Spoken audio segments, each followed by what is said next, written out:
ಪ್ರತಿ ಪ್ರಸ್ಥಾನ ಪದ್ಧತಿಯ 12ನೆಯ ಶ್ಲೋಕದಲ್ಲಿ, ಅಂದರೆ ಪಾದುಕಾ ಸಹಸ್ರದ 132ನೆಯ ಶ್ಲೋಕದಲ್ಲಿ, ಪಾದುಕಾದೇವಿ ಅಯೋಧ್ಯ ಪಟ್ಟಣವನ್ನ ಪ್ರವೇಶಿಸಿದ್ದನ್ನ, ಅಲ್ಲಿಯ ಸ್ತ್ರೀಯರು ನೋಡಿದ ರೀತಿಯನ್ನ ಹೇಳ್ತಾ ಇದ್ದಾರೆ ದೇಶಿಕರು. ಶ್ಲೋಕ ನೋಡೋಣ.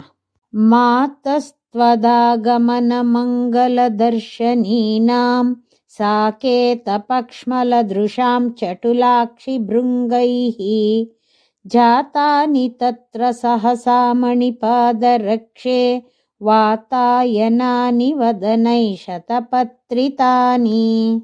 ಮಾತಃ ಮಾತೆಯಾದ, ಮಣಿಪಾದುಕೆ ಮಣಿಗಳಿರುವ ಪಾದುಕೆಯೇ, ತ್ವತ್ ನಿನ್ನ, ಆಗಮನ ಬರುವಿಕೆಯ, ಮಂಗಲ ಕಲ್ಯಾಣವನ್ನ, ದರ್ಶನೀನಾಂ ನೋಡಲು ನಿಂತಿರುವ, ಸಾಕೇತ ಪಕ್ಷ್ಮಳ ದೃಶಾಂ ಅಯೋಧ್ಯ ಪಟ್ಟಣದಲ್ಲಿರುವ ಸ್ತ್ರೀಗಳ, ಚಟುಲ ಚಲಿಸುತ್ತಿರುವ, ಅಕ್ಷಿ ಕಣ್ಣುಗಳೆಂಬ, ಭೃಂಗೈಹಿ ದುಂಬಿಗಳನ್ನು ಹೊಂದಿರುವ, ವದನೈಹಿ ಮುಖಗಳಿಂದ, ತತ್ರ ಆ ಪಟ್ಟಣದಲ್ಲಿ, ವಾತಾಯನಾನಿ ಕಿಟಕಿಗಳು, ಸಹಸ ಕೂಡಲೇ, ಶತಪತ್ರಿತಾನಿ ತಾವರೆ ಹೂವುಳ್ಳವುಗಳಾಗಿ, ಜಾತಾನಿ ಆಯಿತು.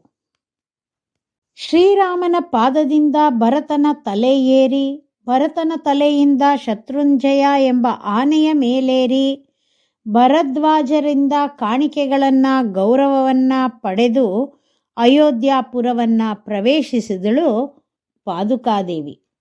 ಆ ಪುರಪ್ರವೇಶ ಮಹೋತ್ಸವವನ್ನ ಅಯೋಧ್ಯ ಪಟ್ಟಣದ ಸ್ತ್ರೀಯರು ಅವರ ಮನೆಯ ಕಿಟಕಿಗಳ ಮೂಲಕ ನೋಡಿದ್ರು.